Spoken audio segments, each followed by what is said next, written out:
I could talk about environmental and women's rights, and as I got older, I spoke more about LGBTQ rights and pay equity. But it took me longer to piece together an understanding of how power and politics work beneath the surface and beyond my immediate experience.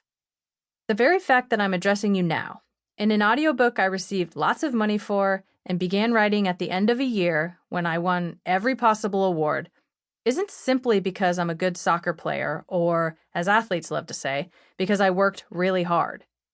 You know who else works hard? Everyone. The platform I've been given is a result of other aspects of my life, including the way I look, what I represent, and the associations that come with the sport I play. A small, white, female soccer player, even a lesbian one with a loud voice and pink hair, lands differently in the press than, say, a 6'4" black football player with an afro. It took me a while to get here. Speaking up can be embarrassing. Walking into a room and asking for more money can be super awkward, as can calling people out for being racist. People get angry. They get angry even when you don't say anything to them personally. It's amazing to see what makes people go off, particularly when a woman is doing the speaking.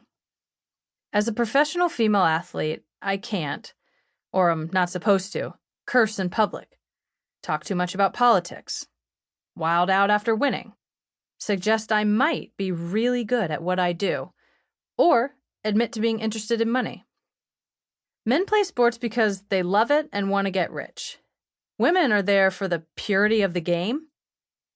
I'm not supposed to squander my celebrity either.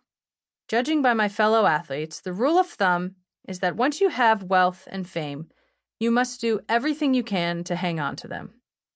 I've made a lot of mistakes in the past 4 years. I'm not exactly a forward thinker. I didn't map out what might happen if I took various political stands, like the tanking of my business or strangers from Florida calling my parents to ask them where they went wrong with me. But I've always understood that once you have a tiny bit of power, space, or control, you should do everything you can to share it. I don't think you need a big platform to do this. It can be as simple as pushing back against a bigoted remark when you don't belong to the group being targeted.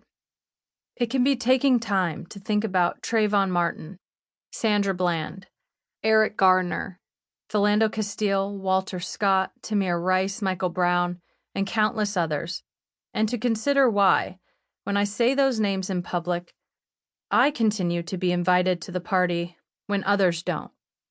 Sometimes what I've said or done can cause a big fuss. But given the breaks I've had, speaking out seems like the least I can fucking do. And here's the thing. The more you stand up for others, the easier it is to stand up for yourself.